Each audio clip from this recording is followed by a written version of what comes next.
बंगाल में आखिर ममता के हाथ से सत्ता की बागडोर छिन गई है, ये आज का सबसे बड़ा सच है।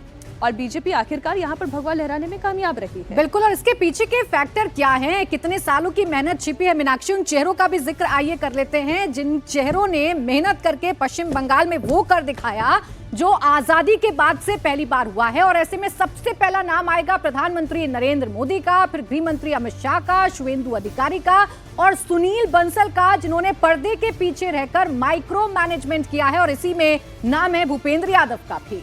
जरा इस पूरे ग्राफिक्स को शुरू से चलाइए और शुरू से सारी बात हो जाए। प्रधानमंत्री नरेंद्र मोदी जोरदार प्रचार, भय हारेगा भरोसा जीतेगा का नारा, अमित शाह ममता सरकार को उखाड़ फेंकने की व्यू रचना जिन्होंने रची, और शुवेंदु अधिकारी जिनका चेहरा सामने था, ममता के खिलाफ जिन्होंने मोर्चा संभाला। और इसके साथ ही साथ सुनील बंसल जो पर्दे के पीछे रहकर काम कर रहे थे, माइक्रो मैनेजमेंट कर रहे थे, ये देख रहे थे कि पश्चिम बंगाल की नब्ज क्या है, ये देख रहे थे कि कार्यकर्ताओं को कैसे मैनेज करना है, कहां पर किस नेता को रखना है, किस नेता को जिम्मेदारी देनी है किस बूथ की, ये सब कुछ सुनील बंसल कर रहे थे। तो इनको भी क्रेडिट जाता है। और भूपेंद्र यादव, चुनाव प्रचार की रणनीति और तालमेल का जिम्मा इनके कंधों पर था।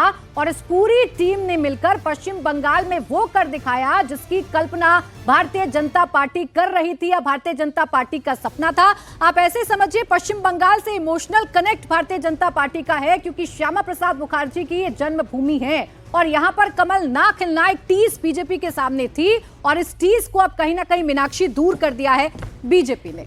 अच्छा, बीजेपी की तो टीफ दूर हुई, लेकिन इसके बाद जो विपक्षी दलों में टीफ रह रह कर उठ रही है, जख्म रह रह कर हरे हो रहे हैं, उसका एक ताजा एग्जाम्पल आपके सामने रखती हूं। आम आदमी पार्टी की बात। आम आदमी पार्टी के नेता है अरविंद केजरीवाल। अरविंद केजरीवाल ने क्या कहा कि जब बीजेपी अपने सबसे बड़े लोकप्रियता के चरम पर थे, तो फिर जरा मैं ये बड़ी खबर पहले बता दूं और उसके बाद फिर जो अरविंद केजरीवाल कह रहे हैं वो भी आपके सामने रखूंगी।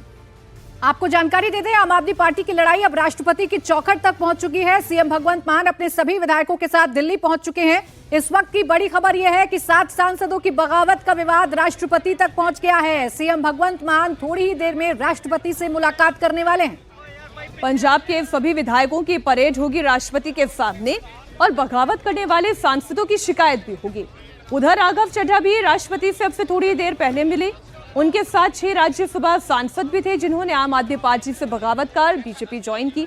भगवंत मान सुबह 6 बजे चंडीगढ़ से निकले। उनके सभी विधायक बस में सवार हुए और दिल्ली कूच कर गए।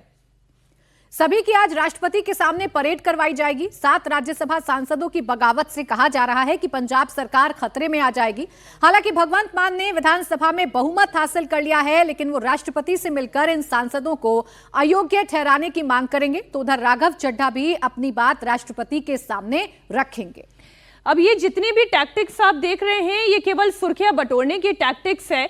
अगर वाकई में इन 7 सांसदों को वो अयोग्य ठहराना चाहते हैं तो उन्हें इसे कोर्ट में चैलेंज करना चाहिए।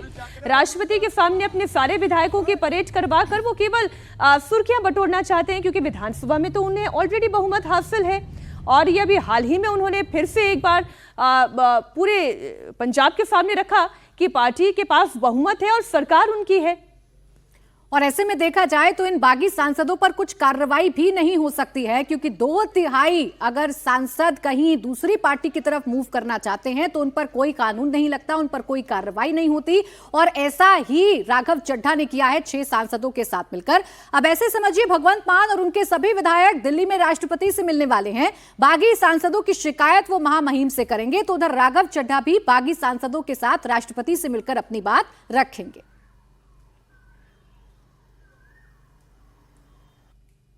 मुख्यमंत्री भगवंत मान अपने तमाम विधायक और मंत्रियों के साथ राष्ट्रपति भवन आ रहे हैं।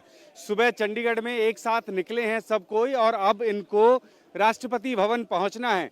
लेकिन राष्ट्रपति भवन जाने की इजाज़त सिर्फ भगवंत मान को दी जाएगी, पंजाब के मुख्यमंत्री को दी जाएगी, क्योंकि उन्हीं को सिर्फ समय दिया गया है और उसके अलावा जो भी विधायक आ रहे हैं उनको रोका जाएगा।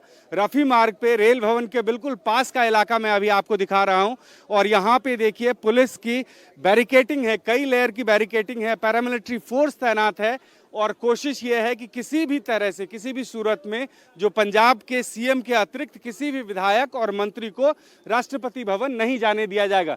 दरअसल ये हुआ इसलिए है कि सभी विधायक और सभी मंत्री और मुख्यमंत्री ये कह रहे हैं कि जो 7 सांसद आम आदमी पार्टी के छोड़ के जा रहे हैं, भारतीय जनता पार्टी में गए हैं, वो एक तरह से अपमान है पंजाब की जनता का और साथ में मैंडेट का अपमान है। इसीलिए ये लोग राष्ट्रपति भवन जाना चाह रहे थे। ये बस है, आप देख सकते हैं आम आदमी पार्टी के जो पंजाब के विधायक हैं, मंत्री हैं, वो बस में बैठे हुए हैं और इनको रोका जा रहा है। ये बस आगे नहीं जाएगी। 2 बसों में भर के अभी तक यहाँ पे पहुँच चुके हैं। बिल्कुल राष्ट्रपति भवन के आसपास का इलाका है, वहाँ पे जो भी पायलट की गाड़ियाँ थी उनको वापस कर दिया गया।